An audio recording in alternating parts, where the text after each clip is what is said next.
أعوذ بالله السميع العليم من الشيطان الرجيم. بسم الله الرحمن الرحيم.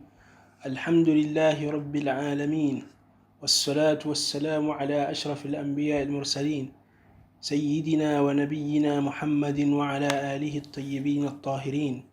رب اشرح لي صدري ويسر لي أمري واحلل عقدة من لساني يفقه قولي. سبحانك لا علم لنا إلا ما علمتنا innaka antal alimul hakim. Tunaendelea na durusi zetu za fiqh katika kitabu cha Matnu Abi Shujaa. Tumefika katika faslu. Mara ya mwisho tumesoma mambo yanayotengua udhu. Leo inshallah tunaanza na faslun walladhi yujibu alghusl. Kipengele walladhi, na yale ambayo yujibu alghusla, yanawajibisha kukoga josho. Sita ashya, mambo sita.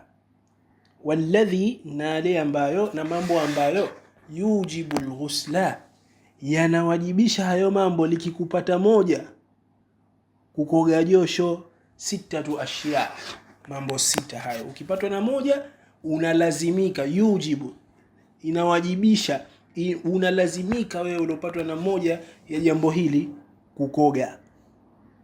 Anasema katika hayo sita, thalathatun tashtariku fiha ar-rijalu wan-nisa'u, mambo matatu katika hayo sita wanashirikiana wanaume na wanawake.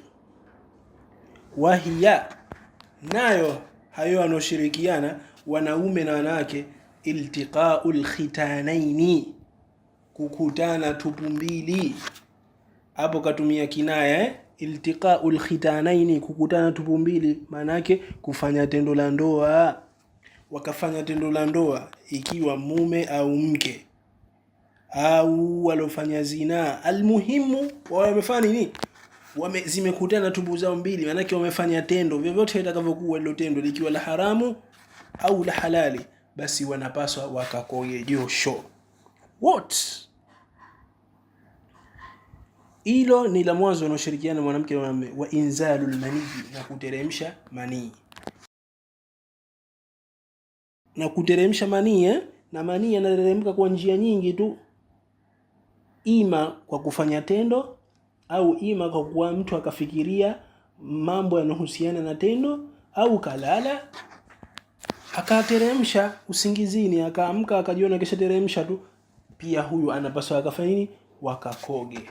Walmautu, na kifo, maiti wote wanapaswa wafanye nini? Wa Kiislamu waoshwe. Na miongoni ni mambo manne ambayo yanapaswa kufanyiwa maiti lazima, moja hapo ni alghusl, kuoshwa.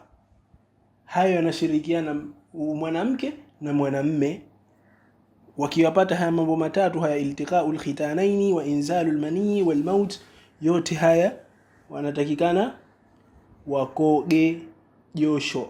Na maiti hawezi kukoga mwenyewe, lazima afanye akoshwe. Lazima faradhi kifaya kwa waumini wote, faradhi kifaya kwamba mmoja nini, baadhi wapatikane wamuoshe huyo maiti ili yaanguke dhambi kwa wali waumini waliobaki.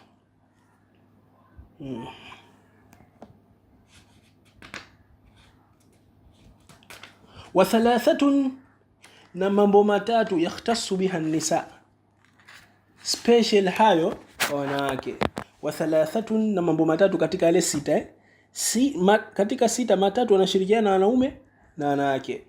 Kwa hiyo kumbe katika haya sita mwanamume ni matatu tu. Wa thalathatun yakhtassu biha an-nisa, na mambo matatu special haya kwa mwanamke tu. Kwa hiyo mwanamke yupo wote katika haya mambo sita, yote anaweza akampata. Anasema wa thalathatun yakhtassu biha an-nisa, wa hiya na al-haidhu, kupatwa na hedhi. Yani akipata na hedhi akakoge, ikimalizika ile hedhi, hiyo ndo maana yake. Wa hiya al-haidhu, nao ni damu ya hedhi, lakini sio akianza kupata tu mtu akoge, ikimalizika. Wan nifas, na vile vile nifasi ikimalizika. Wal wiladatu, na kujifungua. Mbona nifasi ni damu anayopata mwanamke baada ya kujifungua, na halafu tunaambiwa na kujifungua? Katika madhhabu ya Shafi'i kile kitendo cha kujifungua tu basi unatakikana ukakoge josho la kujifungua. Halafu hapo ikitoka damu nifasi ikatoka mpaka ikafika siku 40 ikakata, au siku 60 au siku 5 au siku 15 au 17 au 20, ndo ukoge josho la nifasi. Hili josho la wilada pale mwanamke akijifungua tu, basi anatakikana akoge special. Hili linaitwa josho la kujifungua alwilada. Alafu josho la nifasi kama baada ya kujifungua anaendelea kutoka damu, ikikatika damu ndo aje kukoga josho la nini, la nifas. Kwa hiyo hayo ndo mambo 6 ambayo yanamlazimu mtu akipatwa afanye nini, akoge.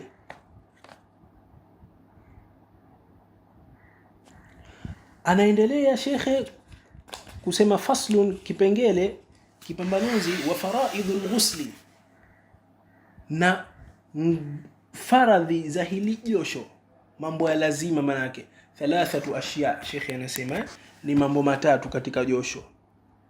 Vitabu vingine vinasema mambo 2, lakini ukitizama hapa shekhe Abu Shujaa, haya mambo 3 ndio hayo yanaingia mambo 2, ni taksimati tu kugawanya tu, lakini ndio hivyo.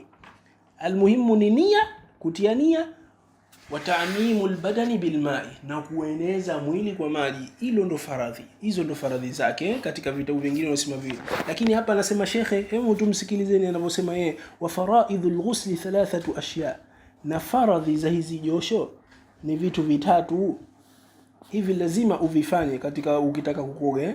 An-niyatu, kukusudia, manake kutia nia. Manake tulisema darasa ya mwanzo kule kwamba nini, innamal a'malu binniyati, hakika kila amali kusihi, hakika kusihi kwa amali, kukubaliwa, kuhesabika kwa amali kunategemea nia. Na tumesema nia ndio inotenganisha baina ibada na ada. Mtu kafanya tendo usiku au kaota, alipofanya tendo usiku akasema mimi sasa hivi sikogi, sasa hivi nitakoga asubuhi, lakini asubuhi haijampitikia nia, haijampitikia kwamba mimi nakoga kwa ajili ya josho. Yeye kaamka asubuhi akakoga kawaida tu, anajijua asubuhi anakoga, haijampitikia kwamba mimi nakoga kwa josho, akakoga kawaida.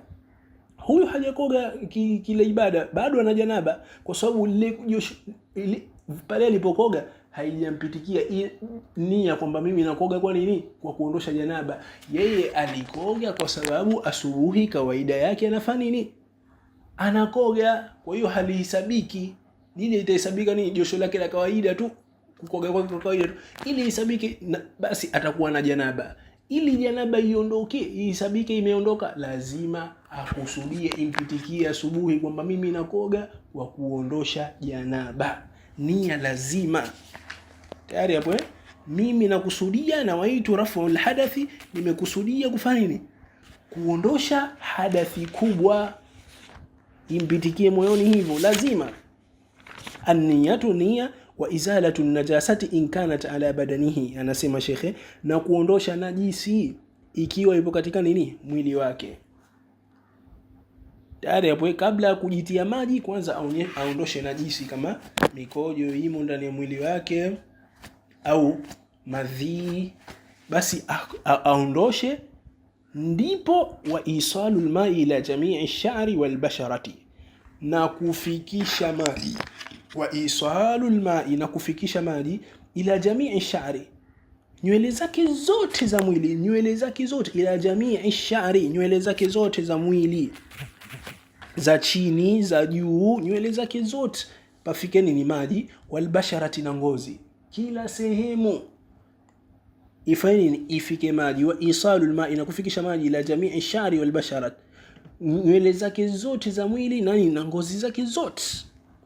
Kwa hiyo hapo itakuwa tayari janaba lishatoka.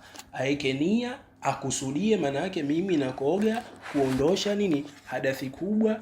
Alafu kama ana najisi aondoshe, na kama hana najisi ndio itakuwa 2 tu, nia na kufanya na kumimina maji mwili mzima upate. Kisha anaendelea shekhe kusema wasunanuhu, sasa sunna za josho khamsatu ashya, sunna ziko tano, mambo matano. At-tasmiyatu, kusema bismillahi. Lakini kama yuko msalani, chooni, hii aseme kisirisiri, kwa sababu ndani ya choo halitaji jina la Mwenyezi Mungu tukufu subhanahu wa ta'ala jalla jalaluhu.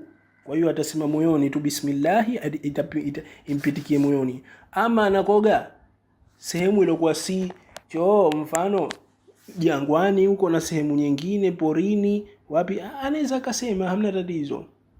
Walwudhu qablahu, na kutia udhu kabla ya kukoga hilo josho, sunna. Mtume sallallahu alaihi wasallam kawaida yake alikuwa anafanya nini? Anatia udhu kabla ya kufanya ya kukoga hilo josho. Hivyo ndo alivyokuwa Mtume Muhammadin sallallahu alaihi wasallama akifanya. Kwanza anatawadha kama udhu ule wa nini, wa faradhi yasa, alafu ndivyo anafanya nini, anakoga mwenyewe josho lake, anaondosha hadathi. Walwudhu qablahu wa imraru al-yadi ala al-jasadi, na kupitisha mkono ala al-jasadi, mwilini, manake kujisugua hiyo. Asimwage maji tu, asitosheke kumwaga maji. Akitosheka kumwaga maji tu, mwili wote ukapata maji bila kujisugua, hakuna tatizo, kishafanya fardhi. Lakini sunna apitishe, asugue, apitishe mkono katika ala al-jasadi, katika mwili wake hule, ndo kusugua huko, sunna hiyo, ndio jambo hilo. Walmuwalatu, na kufuatanisha ni sunna vile vile, si lazima. Walmuwalatu, na kufuatanisha ni sunna. Kufuatanisha vipi? Mfano katiania na koga janaba, baada ya kutiania akapiga makopo, kupiga kopo fulani maji yakakatika na mfereji hautoi maji, kwa hiyo mwili ukapata maji baadhi na sehemu nyingine haijapata, akatoka nje, akavaa nguo zake, akatoka nje huyu, akaenda kuchota maji, halazimiki zile sehemu zilizopata maji kuzirudia tena, aendelee tu zile sehemu ambazo ni hazijapata maji. Hiyo ndo maana yake. Kwa hiyo almuwalatu inasuniwa kwamba akikoga ajitahidi mwili mzima afuatanishe, afululize kufanya kutia maji, kupata maji mwili mzima kwa pamoja bila kuacha gepu na kukauka sehemu moja. Wa taqdimu al-yumna ala al-yusra, na kutanguliza upande wa kulia kabla ya kushoto. Wa taqdimu al-yumna ala al-yusra, na kutanguliza upande wa kulia kabla ya kushoto. Maana yake kitaka kukoga kwanza atajitia maji kichwani, halafu atakosha mbele upande wa kulia, mbele upande wa kulia, upande wake wa kulia, halafu atakosha nyuma pia vile vile upande wake wa kulia, halafu akishakosha huko atakuja mbele upande wa kushoto, halafu atakosha nyuma upande wa kushoto. Hii ndio utaratibu mzuri, Kwa hiyo akihisi mwili wote ushapata maji, akidhania mwili wote ushapata maji, khalas, hapo tayari itakuwa le josho lishatosheleza na kishaondosha hadathi. Kwa hiyo hapo atakuwa hana janaba tena. Wallahu a'lam. Sallallahu ala sayyidina Muhammadin wa ala alihi wa sahbihi wa sallam. سبحانك اللهم بحمدك نشهد أن لا إله إلا أنت نستغفرك ونتوب إليك. سبحان ربك رب العزة عما يصفون والسلام على المرسلين الحمد لله رب العالمين.